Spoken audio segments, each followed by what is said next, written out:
मोक्षमार्गस्य नेतारं वेतारं कर्मभ्रूवृतां ज्ञातारं विश्वतत्त्वानां वन्दे तद्गुणलब्धये। नमः श्रीवर्धमानाय निर्धूतकलिलात्मने सालोकानां त्रिलोकानां विद्यादर्पणाय ते।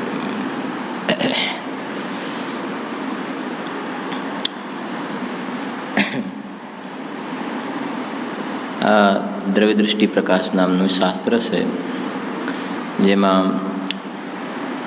પૂજ્ય સોગાનીજી સાહેબના બોલોનું જે સંકલન છે,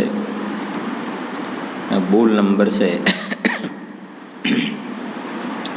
આગળના જે ગયા વખતના સ્વાધ્યાયમાં બોલ થયા છે એનો પાઠ કરીએ છીએ. પહેલાં 64થી 64 નંબર છે બોલ. તીવ્ર પ્યાસ લાગવી જોઈએ, તરસ લાગે તો ગમે તેમ કરીને छिपावવાનો પ્રયત્ન કર્યા વિના રહે નહીં. 65. અનુભવ માટે વિચાર મનન ગુંટણમાં રહેવું જોઈએ. તો ઉત્તર, પર્યાયમાં બેસીને ગુંટણ મનન કરવામાં પર્યાયમાં ઠીકપણું રહે છે, અને દ્રવ્યમાં બેસવાથી ગુંટણ મનન સહેજ થાય છે. ગુંટણ આદિ જોર નથી, સહેજ થાય છે. જોર તો અહીંયા અંતર તત્વનું રહે છે. પર્યાયમાં બેસીને ગુંટણ કરવાથી અંદરમાં આવી શકાતું નથી. 66. પોતાના પૂર્વ જીવન વિશે કહ્યું, મને પહેલેથી ઇન્દ્રિય વિષયો તરફનો રસ ન હતો અને વિકલ્પોમાં કશાયની ભઠ્ઠી સળગતી હોય એમ લાગતું હતું. એવા વેદનમાં તે શું છે એવા વિચારની ધૂનમાં રહેતો હતો. એટલી ધૂન હતી કે મને શહેરના ખાસ પરિચિત રસ્તાઓ સિવાય કોઈ રસ્તા વગેરેની પણ ખબર ન હતી અને કોઈ વાતનો ખ્યાલ રહેતો ન હતો. વિચારનું જોર પહેલેથી જ હતું, તેમાં તીક્ષ્ણતા હતી. દિગંબર શાસ્ત્ર જોયું તો ત્યાંથી નીકળ્યો તો બીજે ક્રિયાકાંડમાં પડ્યો, તેમાં પણ કોઈ શાંતિ ન મળી, તે પણ છોડી દીધું. પછી આત્મધર્મ વાંચતા જ ચોટ લાગી અને બધી વાત ખ્યાલમાં આવવા લાગી. 67 નંબર. બધી વાતનો ગુરુદેવશ્રીએ મસાલો તૈયાર કરી રાખ્યો છે, તેથી કોઈ વાત વિચારવી પડતી નથી. નહીં તો સાધક હોય તો પણ મસાલો તૈયાર કરવો પડે છે. એટલે સુધી થયો હતો આપણો સ્વાધ્યાય. આજે 68 નંબર છે. હવે બરાબર છે ને? પ્રશ્ન છે, અનુભવ થયા પછી પરિણામમાં મર્યાદા આવી જાય છે ને? વિવેક થઈ જાય છે ને? અનુભવ થયા પછી પરિણામ મર્યાદામાં આવી જાય છે ને? વિવેક થઈ જાય છે ને? ઉત્તર, વિવેકની વાત એક બાજુ રાખો. એકવાર વિવેકને છોડી દો, એટલે વિવેક એટલે પર્યાયની સાવધાની છોડી દો. એટલે કે પરિણામ મર્યાદામાં આવી જાય. વિવેક એટલે એક આવા પ્રકારના દોષથી આગળ વધીને દોષ ન હોય એવી જાતિની મર્યાદા વિવેક. તો એ વિવેક થઈ જાય છે ને, મર્યાદામાં પરિણામ આવી જાય છે. તો એમનું કહેવું છે કે પર્યાયની સાવધાની છોડી દો. પરિણામ માત્ર હું છું જ નહીં, હું તો અવિચળ ખૂંટો છું, અચલિત ખૂંટો છું. મારામાં ક્ષણિક અસ્તિત્વ છે જ નહીં. વિવેકને બહાને પણ જીવ પરિણામમાં એકત્વ કરે છે. જો આ દ્રવ્યદૃષ્ટિ પ્રકાશમાં જે સોગાનીજી સાહેબના બોલ છે, એની એક જે કહેવાય ને દ્રવ્યદૃષ્ટિ પ્રકાશની ચેનલ ચાલુ કરી આપણે એ બટન દબાવીએ, દ્રવ્યદૃષ્ટિ પ્રકાશનું બટન દબાવીએ, એટલે ખાસ એ વાત સમજવી કે એમની જે શૈલી છે એ બીજા દ્રવ્યની તો વાત કરવા માગતા નથી, પણ અંદરમાં જે પોતાનું પ્રમાણનું દ્રવ્ય છે બસ એમાંથી બે ભાગ કરે છે, અને એમાં એક ટકવાવાળો ભાગ જે છે બસ એ મહિમાવંત છે, અને બીજો પલટવાવાળો ભાવ છે એને એ ગણતરીમાં લેવા માગતા નથી. બસ આ એક મુખ્ય રૂપથી શૈલી છે. એને પલટવાવાળા ભાવને સોગાનીજી સાહેબ કોઈ પણ રીતે આગળ કરવા તૈયાર નથી. ભલે હો તો હો, પણ આગળ કરવા તૈયાર નથી. પરદ્રવ્યને આગળ કરવાનો પ્રશ્ન તો રહ્યો જ નહીં. વાત થોડી સમજવી જરા ધીરજથી. સમજાય છે કે નહીં? કેમ કે પરદ્રવ્યને તો યાદ જ નથી કરતા.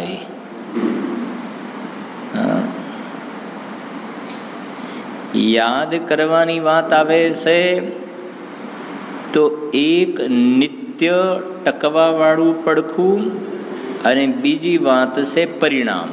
બસ. અને એમાં પરિણામને જે યાદ કરી અને એ યાદ કરાવવા માગે છે કે આ પરિણામનું વજન કરવા જેવું નથી, પરિણામને વજન આપવા જેવું નથી. બસ એટલી વાત છે. એમની શૈલી આખી આવી પ્રકારની છે. જો ફરી વાંચીએ છીએ એટલે સમજો. વિવેકની વાત એક બાજુ રાખો, એકવાર વિવેકને છોડી દો, પર્યાયની સાવધાની છોડી દો. પરિણામ માત્ર હું છું જ નહીં. સમજી ગયા કે નહીં?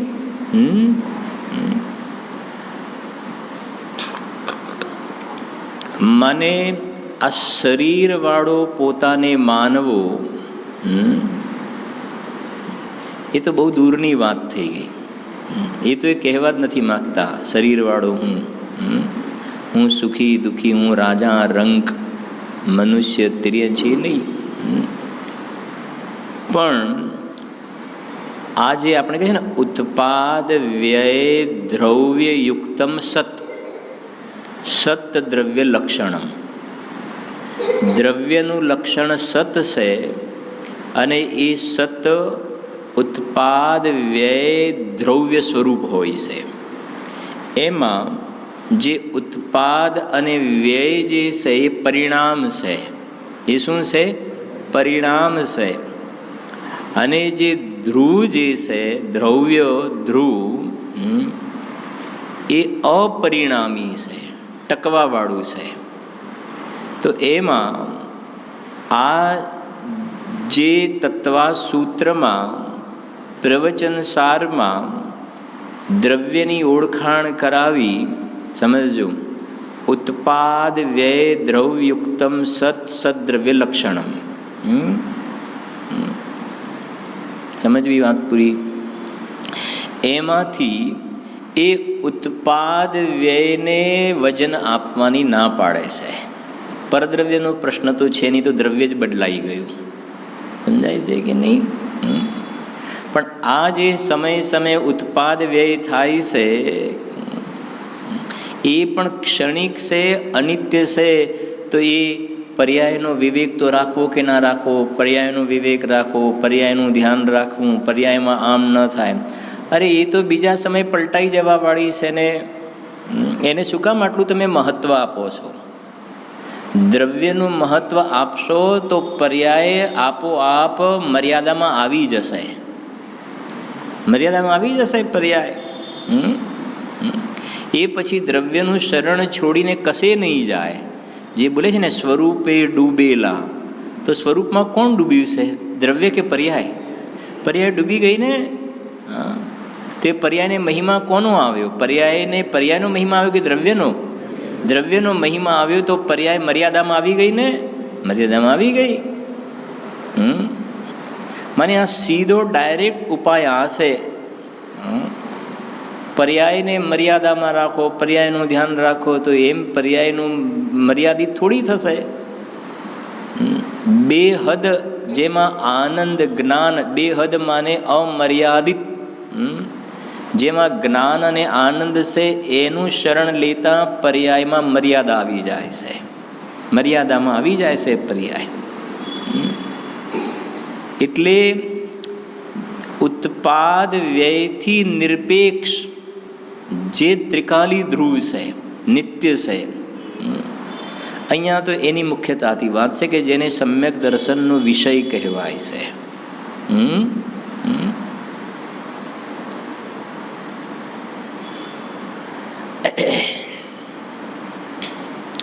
જો થોડુંક સમજો, દ્રવ્યનું લક્ષણ પ્રવચન સારમાં છે જ્ઞાન તત્વ પ્રજ્ઞાપન, પછી ગે તત્વ પ્રજ્ઞાપન.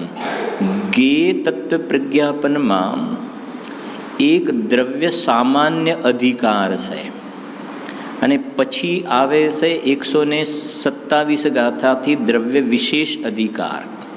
તો દ્રવ્ય સામાન્યમાં બધા દ્રવ્યોની કોમન વાત, કોઈ અલગ દ્રવ્યની વાત નહીં. દ્રવ્ય સામાન્ય, તો એનું લક્ષણ બતાવ્યું કે દ્રવ્યનું લક્ષણ શું? કે સદ્દ્રવ્ય લક્ષણમ ઉત્પાદ વે દ્રવયુક્તમ સત સદ્રવ્ય લક્ષણમ. દ્રવ્યનું લક્ષણ બતાવ્યું. કોઈ પણ દ્રવ્ય ઉઠાવો, 6 માંથી કોઈ પણ, એ દ્રવ્યનું લક્ષણ એ દ્રવ્ય સામાન્ય અધિકાર થઈ ગયો. પછી એમાં આગળ જતા દ્રવ્ય વિશેષ અધિકાર. વિશેષ એટલે આ જે દ્રવ્ય જે આવા કહ્યા ને, એની અંદર વેરિએશન છે પાછું. તો કેટલા દ્રવ્ય છે? 6. અને આમ જોવા જઈએ તો 2, એક જીવ અને બીજું અજી. અજીમાં 5 આવી ગયા. એમાં જે જીવ દ્રવ્ય છે એ ઉત્પાદ વે દ્રવયુક્તમ સત્વાળું તો છે જ, એ તો દ્રવ્યનું લક્ષણ તો. પણ એ 6 માંથી એ જીવને અલગ કરવું છે, તો ત્યાં તત્વાસૂત્રમાં લક્ષણ બતાવ્યું, પ્રવચનસારમાં પણ બતાવ્યું, બધે બતાવે છે. ઉપયોગો લક્ષણમ. શું? ઉપયોગ. તો એ ઉપયોગ લક્ષણ છે એ જીવનું છે. સમજાય છે કે નહીં?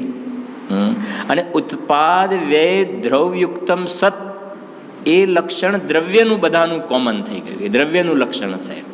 અને એમાં જીવ દ્રવ્યનું લક્ષણ, જીવ દ્રવ્યને અલગ પાડવું છે તો ઉપયોગ લક્ષણ, એ જે જ્ઞાન દર્શનનો વ્યાપાર, એ ઉપયોગ લક્ષણ.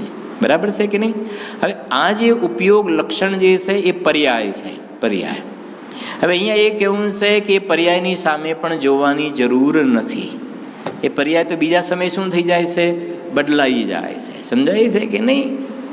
પણ એ પર્યાયનો જે દાતાર, જે ત્રિકાલી દ્રવ્ય છે ને, એને વજન આપવાની વાત છે. એ તો એક સમયની છે. જ્ઞાન કી પ્રતિપલ ઉઠે તરંગ. હવે એ પર્યાયમાં જે અંદરમાં જાણનારો જાણવામાં આવી રહ્યો છે, એ જાણનારો જાણવામાં આવી રહ્યો છે એનું વજન ન આવે અને પર્યાયનું વજન આવી જાય, અને પર્યાયમાં પર સંબંધનું જે જાણવું થાય છે એનું વજન આવી જાય, તો બેમાં ભૂલ પડી ગઈ. સમજાય છે કે નહીં? એક તો પરાધીન દ્રષ્ટિ થઈ ગઈ, કાં તો પર્યાય દ્રષ્ટિ થઈ ગઈ. એટલે અહીંયા કહે છે, સમજજો, પરિણામ માત્ર હું છું નહીં, હું તો અવિચળ ખૂંટો છું. પરિણામ તો બીજા સમય પલટાઈ જાય છે.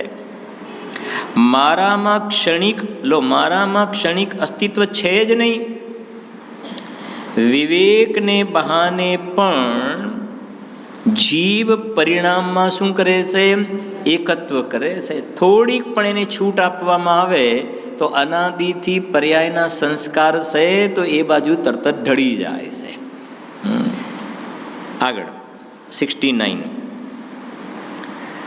અજ્ઞાનીને કશાયની મંદતામાં થોડા વિષયો છૂટતા તેમાં ઠીક માનવા લાગે છે, પરંતુ તે પણ તીવ્ર કસાય જ છે, તેમાં કસાય ભર્યો પડ્યો છે. સમજાય છે કે નહીં? કસાયની મંદતામાં થોડા વિષયો છૂટતા તેમાં ઠીક માનવા લાગે છે. એટલે જે કસાયની મંદતા છે, કસાયની મંદતા, પણ એમાં એને શું માન્યું છે? ઠીકપણું. સમજજો, તીવ્ર કસાય છોડી અને મંદ કસાય થઈ, પણ મંદ કસાયની અંદર ઠીકપણું માન્યું. સમજાય છે કે નહીં? શું લખ્યું છે? તેમાં ઠીક માનવા લાગે. હવે મંદ કસાયની અંદર એને ઉપાદે બુદ્ધિ સંતુષ્ટ થયો ને, એ તો ખરેખર તીવ્ર કસાય થઈ ગઈ. અનંતાનુબંધી કસાય શું છે? અનંતાનુબંધી કસાય, હા, દ્રવ્યલિંગી સાધુ છે, એને કસાય તો મંદ છે. સમજો, કસાય કેવી છે? મંદ છે. તમે બરાબર સમજો, કસાય મંદ છે. શુક્લ લેસ્યા છે ને, શુક્લ લેસ્યા. હવે મારો પ્રશ્ન છે, એ શુભ ભાવ છે, એટલે છે ને થોડા વિષયો છૂટતા તેમાં ઠીક માનવા લાગે છે. તો અશુભ છૂટી ગયું અને એ શુભોપયોગની અંદર એને રસ છે, તો કષાય મંદ છે. પણ પ્રશ્ન હવે એ છે કે અનંતાનુબંધી કષાય છે કે નહીં? તો અનંતાનુબંધી તો છે, એટલે લખ્યું છે કે તે પણ તીવ્ર કષાય જ છે. ત્યાંથી તમે જુઓ માપ. આમ લેશિયામાં કષાયની તીવ્રતા મંદતા જે જોવામાં આવે છે એટલેથી નક્કી ના કરો તમે, એટલેથી નક્કી ના કરો. ખરું માપ તો અનંતાનુબંધી અપ્રત્યાખ્યાન વગેરે ગયા છે કે નથી ગયા ત્યાંથી નક્કી થાય છે. સમજાય છે કે નહીં? એટલે આપણે વચ્ચે જોયું હતું, જો તમને ખ્યાલ હોય તો પ્રવચન સારનું તમે વાંચ્યું હશે, ખ્યાલ આવ્યો હશે કે પહેલા બીજા ત્રીજા ગુણસ્થાનમાં ઘટતો લખ્યું ને, ત્યાં ઘટતો અશુભ ઉપયોગ લખ્યો, અને ચોથા પાંચમા છઠ્ઠામાં વધતો શુભ ઉપયોગ લખ્યો.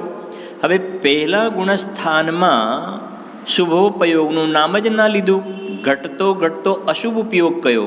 તો આપણે વચ્ચે એનો સ્વાધ્યાય થયો હતો.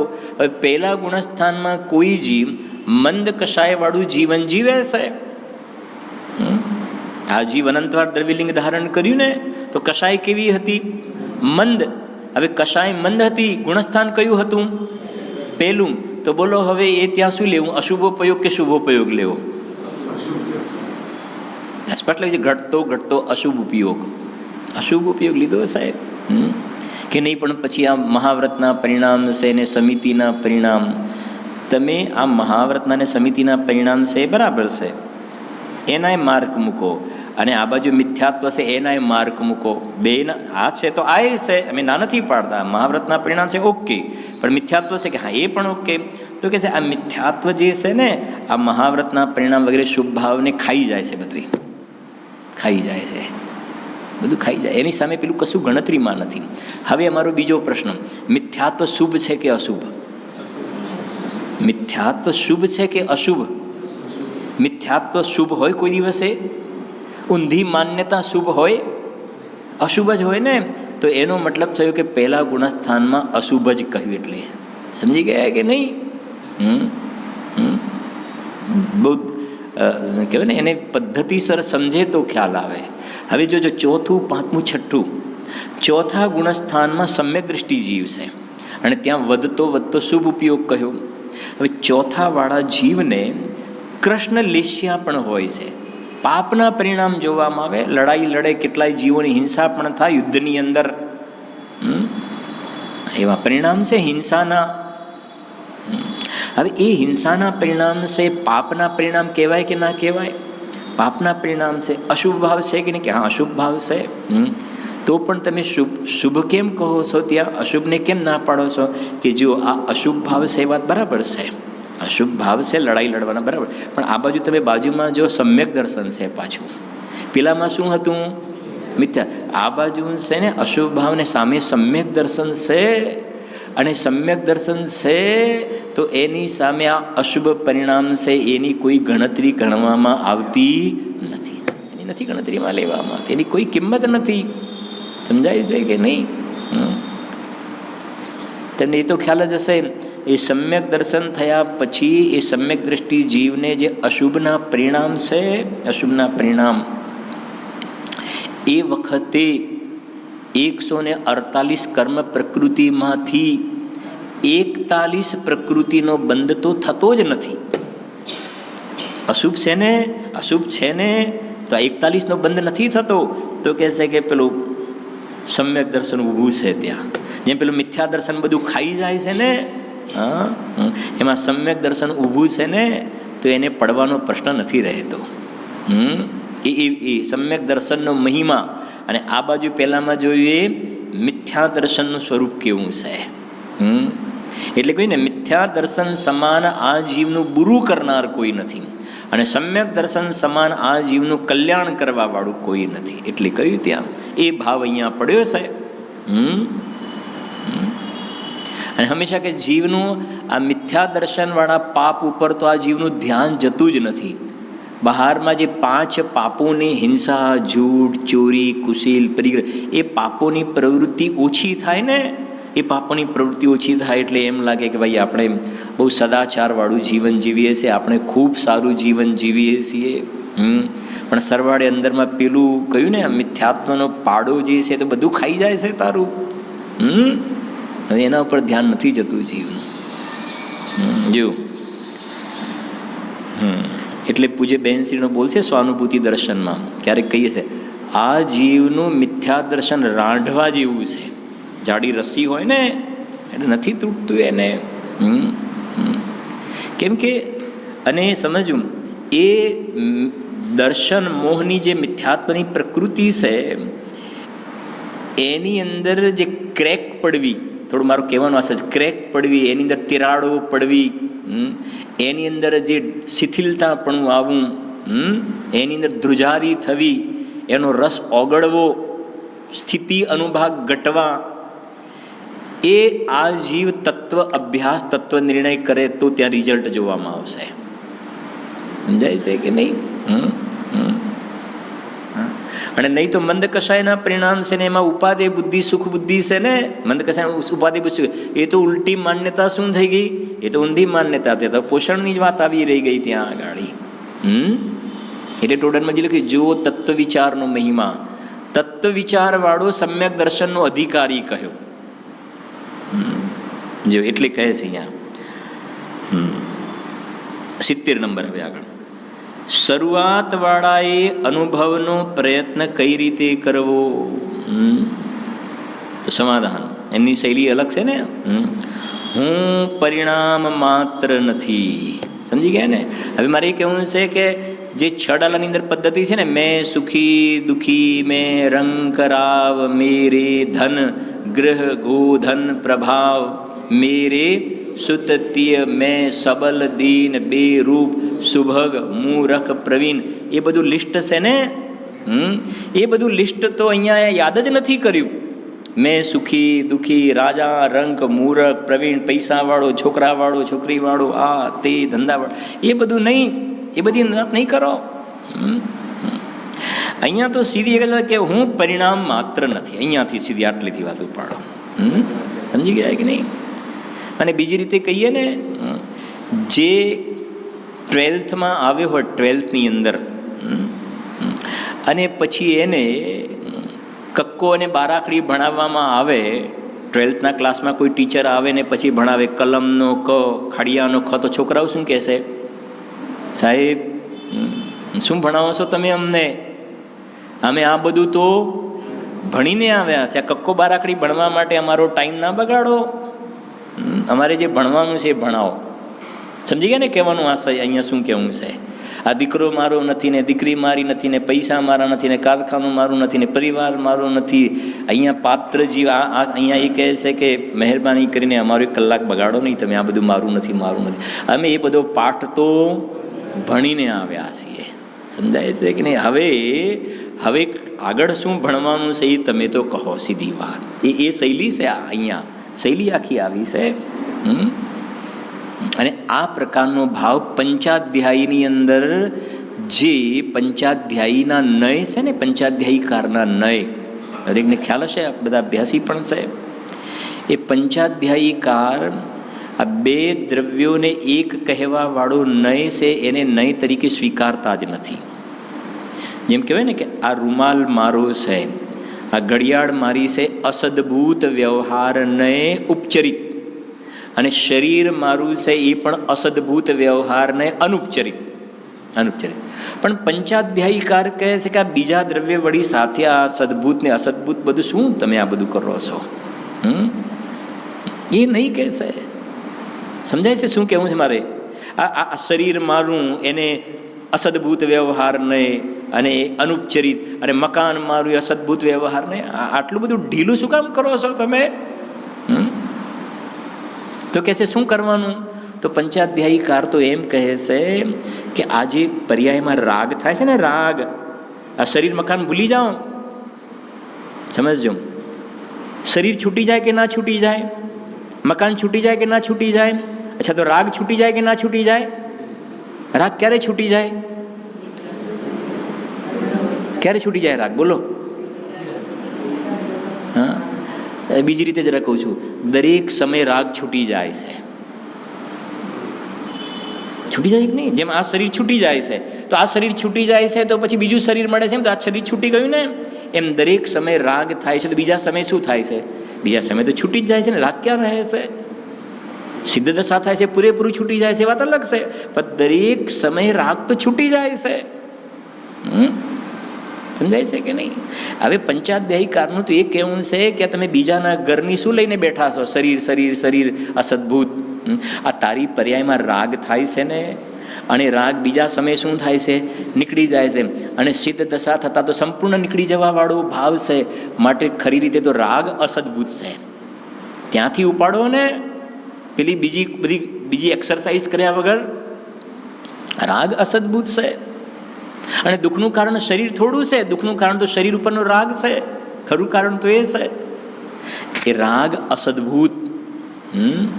પછી એમાં બુદ્ધિપૂર્વક ને અબુદ્ધિપૂર્વક ઉપચરિત અનુપચરિત એ પછીની વાત છે. અને રાગને જાણવા વાળું જ્ઞાન, તો જ્ઞાન રહેવાનું, જ્ઞાન પોતાનો સ્વભાવ છે એટલે સદભૂત. એમ લો, એમ કે એમ જ્ઞાન સદભૂત અને રાગ અસદભૂત. એવી રીતે એક પ્રકારથી સમજો સોગાનીજી સાહેબની મારી દીકરીઓ શૈલી આવી છે. દીકરો દીકરી મારા નથી એવું બધું નહીં, પૈસા મારા નથી એવું બધું નહીં. પરિણામ શું લખ્યું છે? શરૂઆત વાળાનું. આ શરૂઆત વાળા નહીં. હાલો, હા, શરૂઆત વાળાએ અનુભવનો પ્રયત્ન કઈ રીતે કરવો? બોલો. અનુભવ, સીધી વાત. શરૂઆત વાળાને પાછો સીધો શેનો? અનુભવનો પ્રયત્ન સીધો. શાસ્ત્ર અભ્યાસ ત્યાં ને તે ને પેલા નહીં સમજો ને પ્રમાણ સમજો ને નિમિત્ત ઉપાદાન સમજો ને નિશ્ચય વ્યવહાર સમજો ને ક્રમબદ્ધ પર્યાય સમજો. સીધો અનુભવનો પ્રયત્ન કઈ રીતે કરવો? સીધી વાત શરૂઆત વાળાને. અને આપણે મોક્ષમાર્ગ પ્રકાશકમાં આવશે, શ્રોતાના સ્વરૂપમાં આવશે બધું લખ્યું છે. હું કોણ છું, ક્યાંથી આવીને જન્મ ધર્યો લખ્યું છે. ભલું થવા યોગ્ય છે તે જીવને એવો વિચાર આવે છે કે હું કોણ છું, ક્યાંથી આવીને જન્મ ધર્યો છે, મરીને ક્યાં જઈશ, મારું ચરિત્ર કેવું બની રહ્યું છે, મને જે ભાવો થાય છે એ ભાવોનું ફળ શું આવશે, એમ વિચાર કરીને જે પોતાનું કલ્યાણ કરવા માટે ઉદ્યમી થયો છે, એમ કરીને પછી સાંભળે છે, અતિ પ્રીતિપૂર્વક શાસ્ત્ર સાંભળે છે, અને પછી કંઈ પ્રશ્ન પૂછવા હોય તો પૂછે છે. એ પ્રમાણે નવીન શ્રોતાનું સ્વરૂપ જાણવું, એવું લખ્યું છે એમને. નવીન શ્રોતાનું સ્વરૂપ, શરૂઆતવાળા શ્રોતાનું સ્વરૂપ. અને અહીંયા શરૂઆતવાળાએ અનુભવનો પ્રયત્ન કઈ રીતે કરવો સમજાય છે કે નહીં? તો હું પરિણામ માત્ર નથી, ત્રિકાલી ધ્રુવપણામાં અહમપણું સ્થાપી દેવું તે જ ઉપાય છે. લો, હા, ત્રિકાલી ધ્રુવપણા, અહમપણું એટલે બસ હું છે ને, શુદ્ધ ચેતના સિંધુ હમારો રૂપ હે, બસ આ એક ઉપાય છે.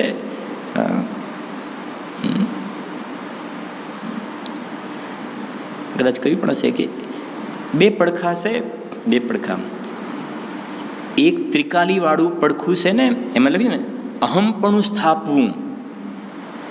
તો ગુરુદેવસિંહના માંગલિકને આપણે યાદ કરીએ કે હું પરમાત્મા છું, તો હું પરમાત્મા છું એમ નક્કી કરે, અહમપણું તો થયું ને. હું પરમાત્મા છું એમ નક્કી કર, એ અહમપણું થયું. એ કોની વાત છે? એ ત્રિકાલી ધ્રુવ એ જ વાત છે કે બીજી કોઈ વસ્તુ છે? આજે હું પરમાત્મા છું એ નક્કી કરવાનું, એ પરમાત્મા છે, એ ત્રિકાલી ધ્રુવ છે કે પરિણામ છે? એ ત્રિકાલી ધ્રુવ છે. તો ગુરુદેવ તો કહે હું પરમાત્મા છું એમ નક્કી કર. અહીંયા એ તો કહે છે કે ત્રિકાલીમાં અહમપણું જોડી દેવું, સ્થાપવું, એ જ ઉપાય છે. વાત તો એ જ છે.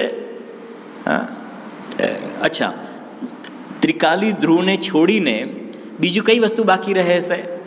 પરિણામ. હવે ત્રિકાલી ધ્રુવમાં આજીવ અહમપણું નહીં કરે તો પરિણામમાં અહમપણું કરશે. બે ઓપ્શન છે એની પાસે. પરિણામમાં અહમપણું કરશે, અને પરિણામમાં અહમપણું કરશે તો ઠગાશે. કેમ કે પરિણામ તો બીજે સમયે શું થાય છે? પરિણામ તો બીજે સમયે પલટી જાય છે. એ તને શું શરણ આપશે? બીજે સમયે ફરી જાય છે. આપણે જગતમાં નથી કહેતા કોઈ માણસ ફરી જાય એનો વિશ્વાસ ના રખાય. કેમ કે આ માણસ ઘડીકમાં શું થશે? ઘડીકમાં ફરી જશે. અભી બોલા અભિભોગ, એનો કોઈ વિશ્વાસ નહીં, એ માણસ ઘડીકમાં ફરી જશે. તો જગતમાં સમજજો, આપણે જોઈએ છે કે જે માણસ ફરી જાય એનો આપણે વિશ્વાસ નથી કરતા. બરાબર છે કે નહીં? એક વાત. હવે કોઈ વ્યક્તિ તમને એમ કહે, બરાબર છે કે નહીં, તમારી સાથે એને વાર્તાલાપ કર્યો, કંઈક ડિસ્કશન કર્યું ને પછી એને પાછું તરત જ તમને એમ પણ કહ્યું કે જો ભાઈ હું કહું છું પણ મારો નેચર ફરી જવાનો એ છે, સાંભળી લો. એ વ્યક્તિ જ સામેથી આવું કહે છે, શું મારો આ બધું જે મેં કહ્યું પણ મારો નેચર શું છે, મારો સ્વભાવ ફરી જવાનો છે. તમારે મારા પર વિશ્વાસ રાખવો હોય તો રાખજો. તો રાખીએ કે ના રાખીએ? મારો બે વસ્તુ ખ્યાલ છે. એક તો આપણે પહેલા નંબરમાં કે ખબર છે કે ભાઈ એ ફરી જાય છે, એની સાથે આપણે એની સાથે વ્યવહાર આપણે કોઈ જાતિનો નહીં રાખવો, ધંધો વ્યાપાર એની સાથે નહીં કરવાનો. હવે કોઈ તમને જ્યારે સ્પેશિયલી કહે કે મારો ફરી જવાનો છે, હાલ આપણે સોદો કર્યો અને હું પાછો ના પણ પાડી દઉં, બધું થઈ જાય પછી કે ભાઈ કોને, મને ખબર નથી કશી, આવું મારું નેચર છે, તમારે ધંધો કરવો હોય તો કરો. તો પછી આપણે કરીએ કે ના કરીએ? કરીએ કે ના કરીએ? ના કરીએ. બરાબર છે કે નહીં? કેમ કે એ શું કહે છે, મારો કેવો સ્વભાવ છે, ફરી જવાનો સ્વભાવ છે, માટે એની સાથે આપણે વ્યવહાર ના રાખીએ. હવે ખ્યાલ આવ્યો મારો કહેવાનો અર્થ? આ પર્યાય કેવી છે? ફરી જવાનો. અને પરિણામ પોતે કહે છે કે મારો સ્વભાવ કેવો છે? પરિણામ પોતે કહે છે કે મારો સ્વભાવ ફરી જવાનો સ્વભાવ છે. એ તો દરેક સમય જાહેર કરે છે મારો સ્વભાવ ફરી જવાનો છે. અને આ જીવ જે અફર છે, જે અંદરમાં અફર તત્વ છે, એ એમ કહે છે કે મારો ફરવાનો સ્વભાવ નથી. મેં કમિટમેન્ટ કર્યું કે હું પરમાત્મા છું એટલે હું પરમાત્મા છું, મારો અફર સ્વભાવ છે. અને આ પર્યાય કહે છે કે ભાઈ મારો કોઈ ભરોસો નહીં, હું તો બીજા સમયે ફરી જાઉં. હવે આ કોને વોટ આપે છે? સમજાય છે કે નહીં? કોને સિલેક્ટ કરે છે? બેમાંથી જે ફરી જવા વાળું જે છે પોતે કહે છે કે મારો ફરી જવાનો સ્વભાવ છે, એમાં આ અહમપણું કરે છે. અને જે અફર છે, ટંકોત્કીર્ણ છે. અફર એટલે શું? ટંકોત્કીર્ણ, ટાંકણાથી જેમ ઉત્કીર્ણ કરવામાં આવે, ટંકોત્કીર્ણ, કે જે ટાંકણાથી ઉત્કીર્ણ કર્યું હોય ને, કે જે જાય નહીં, ટાંકણાથી ઉત્કીર્ણ કર્યું હોય, એમ ટંકોત્કીર્ણ. તો હું તો ટંકોત્કીર્ણ ભગવાન આત્મા છું, એ દ્રવ્ય સ્વભાવ કહે. હવે આ એને તો સ્વીકાર નથી કરતો, અને જે કહે છે કે હું બીજે સમય પલટાઈ જાઉં, એની સાથે એને વરમાળા એના ગળામાં નાખે છે, માટે જીવ દુઃખી થાય છે. એટલે કહ્યું ત્યાં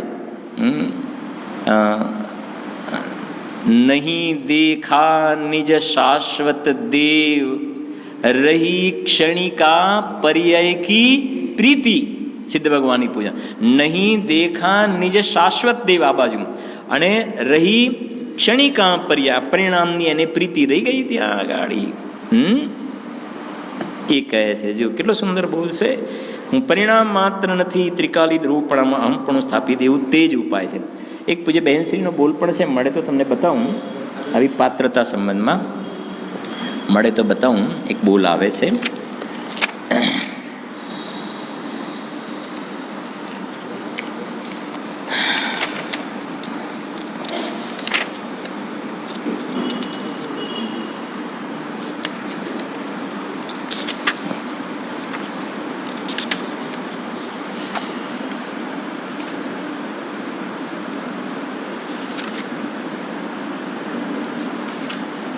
શરૂઆતમાં લગભગ 50 બોલમાં કશેક છે ખરું, 50માં કે 70-80 સંબંધમાં ક્યાંક બોલ છે, સારો બોલ છે. એટલે આવી રીતનો છે કે પહેલાં શું કરવું એ સંબંધનો.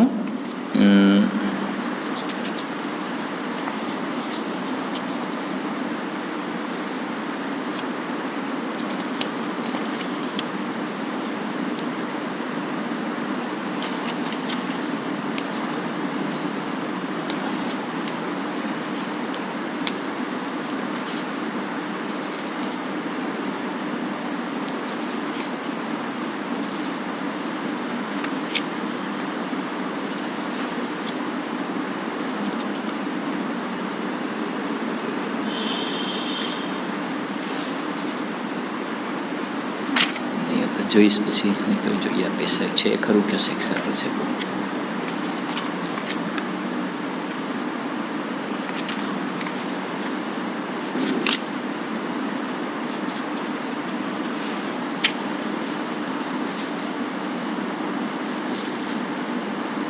હા, 46 નંબરનું બોલશે, મને પાત્ર સંબંધનું બોલશે. 17 નંબરનું પેજ જો જીવન મળી ગયું ને, આત્મામય જ કરી લેવું જોઈએ. સમજાય છે કે નહીં?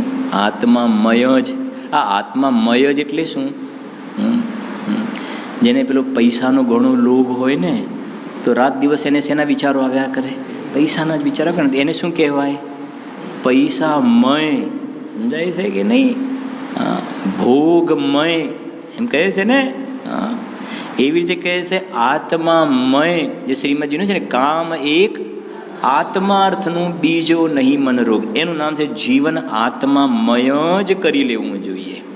જે બોલ છે ને, ખાતા પીતા હરતા ફરતા બેસતા ઉઠતા સૂતા સ્વપ્નમાં દરેક કાર્યોમાં જાણનાર ગાયક ગાયક ગાયક.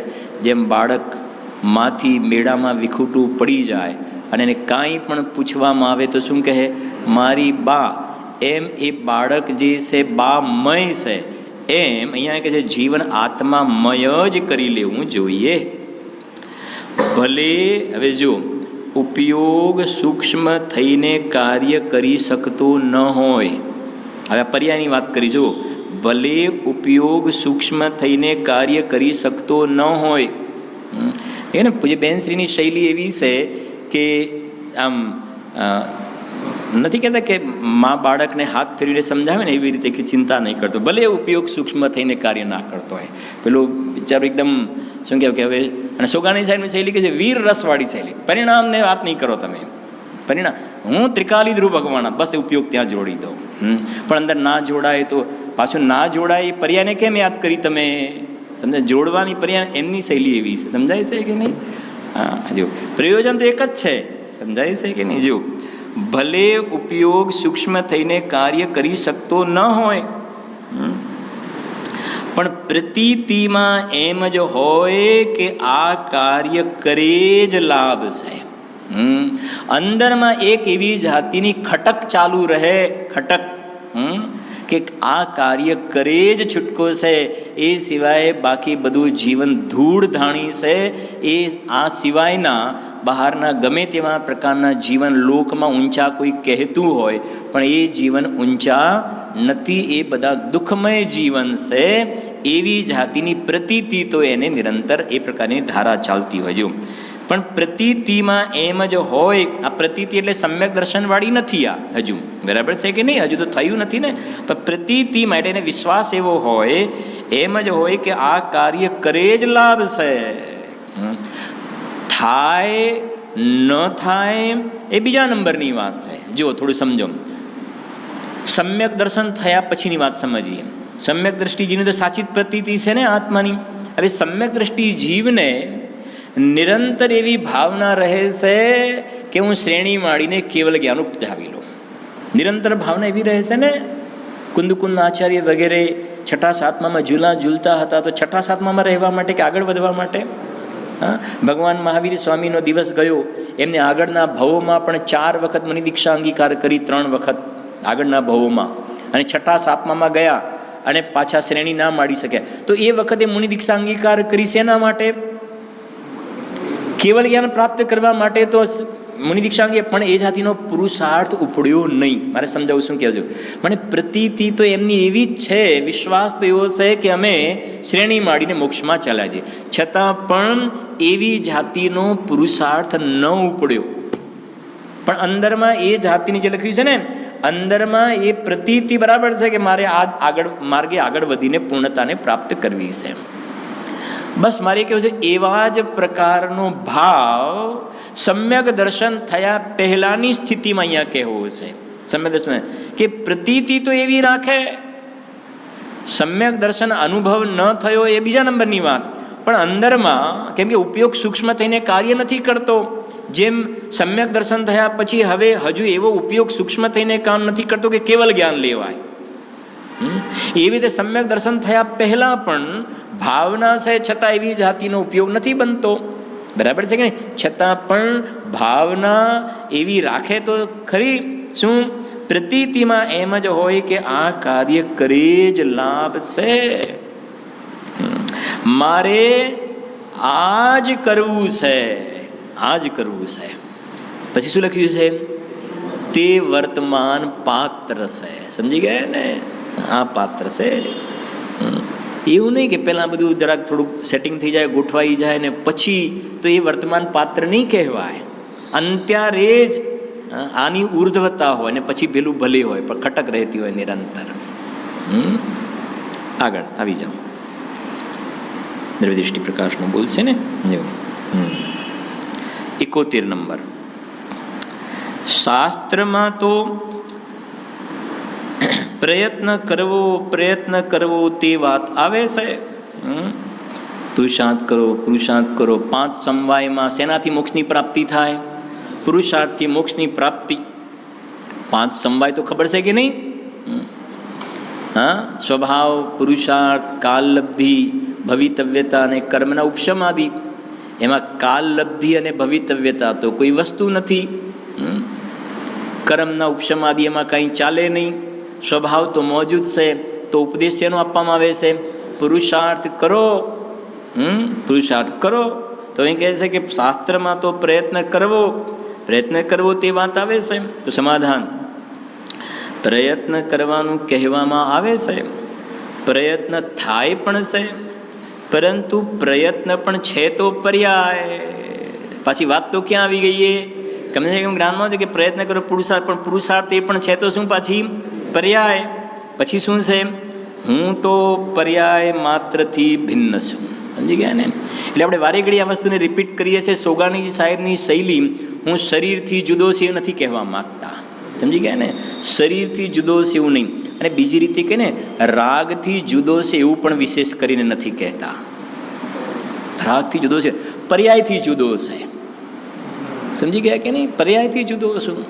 હવે પછી પર્યાયમાં રાગ હોય કે વીતરાગ ભાવ હોય, જે કંઈ પણ હોય, પણ અમે એક લીટીમાં કહી દીધું ને કે હું શેનાથી જુદો છું?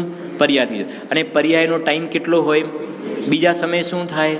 ફરી જાય. હવે પર્યાય કોઈ પણ હોય, અમારે એની સાથે કોઈ ડીલિંગ નથી, અમારે એની સાથે સંબંધ નથી. કેમ કે ત્રણેયનો સ્વભાવ શું સમજો? ઉત્પાદ, વ્યય અને દ્રવ્ય ત્રણેય એક સમયમાં છે, પણ ત્રણેયનો સ્વભાવ અલગ છે.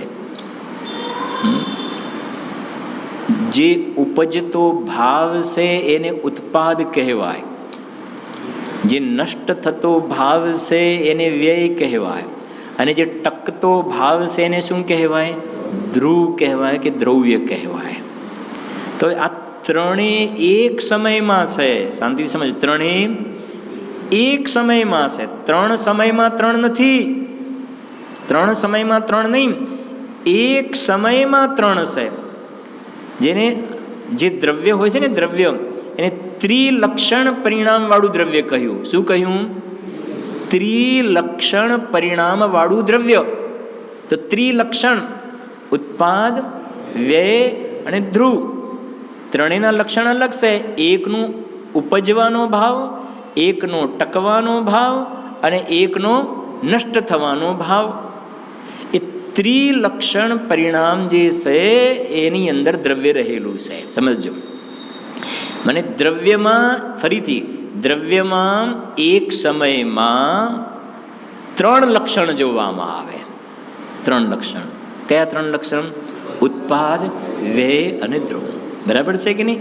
હવે આ ત્રિલક્ષણ પરિણામમાં દ્રવ્ય રહેલું છે, એમાંથી આ તારે જે ઉપજતો ભાવ અને નષ્ટ થતો ભાવ એ બેની સામે નથી જોવાનું. સમજી ગયા કે નહીં? જે ટકવાવાળો જે ભાવ છે ને, તારે એના શરણમાં જવાનું છે. તારે એની મુખ્યતા કરવાની છે, ટકવાવાળો ભાવ. પેલો તો અત્યારે ઉપજ્યો, બીજા સમય પાછો શું થઈ જશે? નષ્ટ. પાછો બીજો ઉપજ્યો ને પાછો નષ્ટ થઈ જશે. બહુ શાંતિ. પર્યાય બીજા પરદ્રવ્યની સામે તો જોવાનું નથી, પર્યાયમાં શું થાય છે એ નથી જોવાનું. શું કહ્યું? બીજાની સામે તો જોવાનું નથી, પોતાની પર્યાયમાં શું થાય છે એ નથી જોવાનું. કેમ કે પર્યાયની સામે જ નથી જોવાનું. જોવાનું છે કોની સામે? ત્રિકાલી દ્રવ્યની સામે. હવે સમજો, એ ત્રિકાલી દ્રવ્યને જોવાવાળું કોણ છે? આ પર્યાય. બરાબર. હવે સમજો, આ જે ત્રિકાલી ધ્રુવને પર્યાય અંદરમાં અભેદ થઈને તો એ સમ્યક દર્શનનો શું થયો? ઉત્પાદ. અને એ જ સમયે મિથ્યા દર્શનનો શું થયો? મતલબ એક જ સમયમાં અંદરમાં ઢળીને એ જ સમયે સમ્યક દર્શનનો ઉત્પાદ, અને એ જ સમયમાં મિથ્યા દર્શનનો વ્યય, અને એ જ સમયમાં આ દ્રવ્યનું અવલંબન છે. ત્રણે એક સમયમાં છે. સમજાય છે કે નહીં? ત્રણ સમય અલગ અલગ નહીં.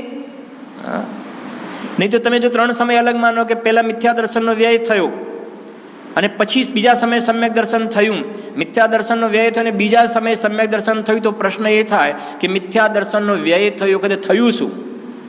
પ્રશ્ન સમજાય છે કે નહીં? મિથ્યા દર્શનનો વ્યય થયો, પછી બીજા સમયે સમ્યક દર્શનનો ઉત્પાદ થયો. ઓકે, ચલો.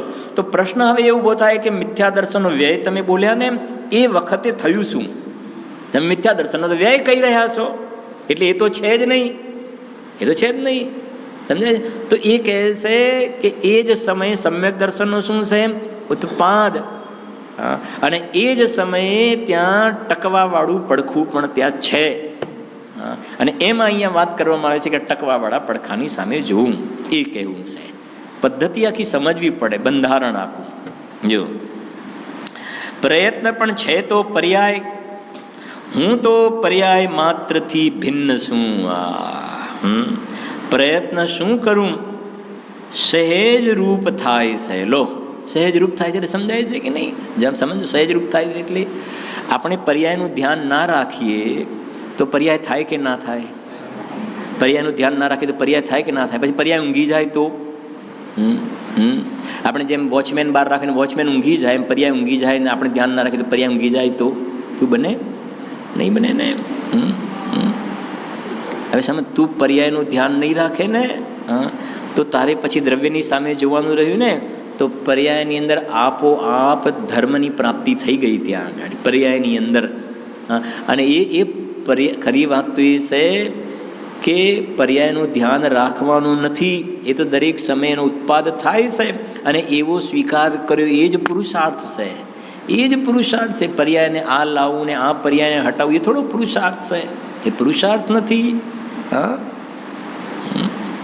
જો એ કહે છે એટલે કેનો પ્રયત્ન કરું, તો પ્રયત્ન કરવું, શું પ્રયત્ન કરવાનો? દરેક સમયે પર્યાય થઈ રહી છે, શું પ્રયત્ન કરવાનો છે? દ્રવ્ય સ્વભાવનો જે મહિમા આવ્યો, બસ. તો આ ત્રિકાલીનો મહિમા આવ્યો ને, તો એ બાજુનું વજન આવ્યું, તો એ આ બાજુનો પ્રયત્ન થયો એમ કહેવામાં આવે છે. જો સહેજ રૂપ થાય છે. લોકો પ્રયત્ન વગેરેનું થવું એ શું છે? પર્યાયનો સ્વભાવ છે. હું, સાંભળજો, હું તેમાં ન આવું છું, ન જાઉં છું. હું પર્યાયમાં આવતો એ નથી ને. લો, મિથ્યા દર્શન હતું એ વખતે પર્યાયમાં હું નહોતો, અને સમ્યક દર્શન આવી વખતે પર્યાયમાં ઘૂસી ગયો હું કે ના? મિથ્યા દર્શનની પર્યાયમાં પણ હું નહોતો, અને સમ્યક દર્શનની પર્યાયમાં પણ હું નથી. કેમ કે હું તો પરિણામ માત્રથી ભિન્ન છું. સમજાય છે કે નહીં? સમજો, એક મિથ્યા દર્શનની પર્યાય અને બીજી સમ્યક દર્શનની પર્યાય. તો મિથ્યા દર્શનની પર્યાયમાં ત્રિકાલી દ્રવ્ય હોય કે ના હોય? મિથ્યા દર્શનની પર્યાયમાં ત્રિકાલી દ્રવ્ય નહીં હોય. સમજાય છે કે નહીં? અચ્છા, તો બરાબર. પણ સમ્યક દર્શનની પર્યાયમાં ત્રિકાલી દ્રવ્ય હોય કે છે કે ના? બે શું છે? તો પર્યાય છે. સમજાય છે કે નહીં? એટલે મિથ્યા દર્શનની પર્યાય હોય કે સમ્યક દર્શનની પર્યાય હોય, મને શું ફરક પડે છે? હું તો ત્રિકાલી ધ્રુવ છું, એ કહેવું છે અહીંયા ગાડી.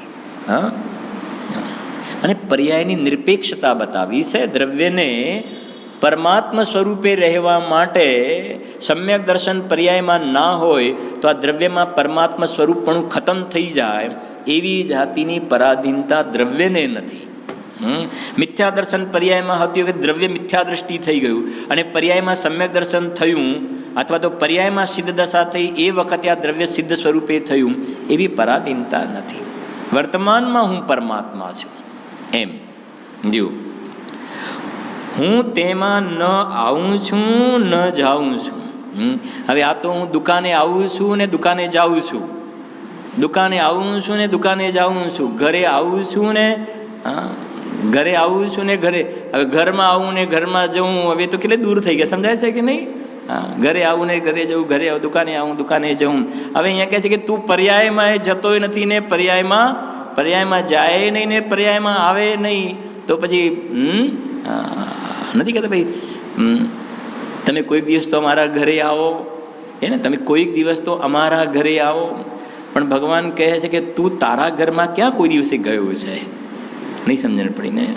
અમારા ઘરે કોઈ દિવસે તો આવો, પણ તું પોતે તારા ઘરમાં ક્યાં ગયો સાહેબ? અને તારા ઘરમાં તારી પર્યાય ના આવે તો અમે ક્યાંથી આવીશું? બરાબર છે કે નહીં? તારા ઘરમાં તારી પર્યાય આવે તો તારા ઘરનું શું થઈ જાય? નાશ થઈ જાય ને, કેમ કે પર્યાયની ટાઈમ તો એક સમયનો હોય છે, અને તારા ઘરની અંદર જો પર્યાય આવી જાય તો દ્રવ્યનો નાશ થઈ જશે. જો હું તેમાં ન આવું છું ન જાઉં છું, હું ત્રિકાલી છું. એવી દ્રષ્ટિમાં, જો હું ત્રિકાલી છું એવી દ્રષ્ટિમાં પછી લખ્યું છે પ્રયત્ન સહેજ થાય છે. આ બાજુનું વજન હોય તો પ્રયત્ન સહેજ થઈ જાય છે. 72 વિચાર મંથન પણ થાકી જાય, શૂન્ય થઈ જાય ત્યારે અનુભવ થાય છે. મંથન પણ છે તો આકુળતા, એકદમ તીવ્ર ધગશથી અંદરમાં ઉતરી જવું જોઈએ. શું કહ્યું? સમજાય છે કે નહીં? જુઓ શું કહ્યું. વિચાર મંથન પણ થાકી જાય, શૂન્ય થઈ જાય અનુભવના કાળમાં. જે બનારસી દાસજી લખ્યું ને પંડિતજીએ, વસ્તુ વિચારત ધ્યાવતે મન પામે વિશ્રામ, રસ સ્વાદત સુખ ઉપજે અનુભવયા કો નામ. સમજી ગયા ને? વસ્તુ વિચારત ધ્યાવતે, વિચાર કરે, ચિંતન કરે, મનન કરે, અને છેલ્લે શું લખ્યું? મન પામે વિશ્રામ. લખ્યું ને? મન પણ શું થઈ જાય? શૂન્ય થઈ જાય, થાકી જાય, ત્યારે અનુભવ થાય છે. જે આપણે હમણાં જ ગાથાઓ ચાલી, અનુભવ જ્યારે થાય છે ત્યારે જીવને ન વ્યવહારનો, ન નિશ્ચયનો, ન પ્રમાણનો કોઈ પણ પ્રકારનો વિકલ્પ રહેતો નથી. પક્ષાતિક્રાંતની દશામાં કોઈ વિકલ્પ નહીં. હું અબદ્ધ છું, સમજો, હું બંધાયેલો છું એ તો નહીં, સમજો. હું ત્રિકાળી છું એવોય વિકલ્પ નહીં. હું રાગી છું એ તો નહીં, પણ હું ત્રિકાલી છું. હું ભગવાન આત્મા છું એવો વિકલ્પ પણ નિર્વિકલ્પ અનુભૂતિના સમયે એ નથી જોવામાં આવતો. એ પહેલાં હોય તો ભલે હોય. અનુભવના કાળમાં હું પરમાત્મા છું એ વિકલ્પ પણ વિલયને પ્રાપ્ત થઈ જાય, શૂન્ય થઈ જાય છે. એ કહે છે કેમ કે એ વિકલ્પ છે ને એ પણ રાગ છે, અને દુઃખ છે એ નય સંબંધનો વિકલ્પ પણ દુઃખ છે. અને આ કર્તા કર્મ અધિકારમાં બહુ સુંદર કલશ લખ્યો, નંબર મને યાદ નથી આવતો, 69 કેવો લગભગ કદાચ કલશ છે, બધાને આવડતો પણ હશે મોટાભાગના કદાચ કલશ. યૈવ મુક્ત્વા નય પક્ષપાતમ સ્વરૂપગુપ્તા નિવસન્તિ નિત્યમ,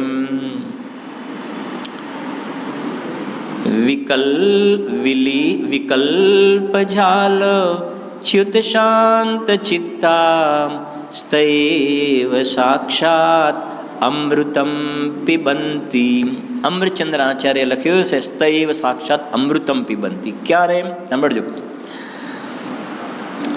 યૈવ મુક્ત્વા, મુક્ત થયો. સવારના વ્યાખ્યાનમાં આવ્યું ને, સ્ત્રી પુત્રાદિથી પોતાને શું કરાવે છે? મુક્ત કરાવે છે.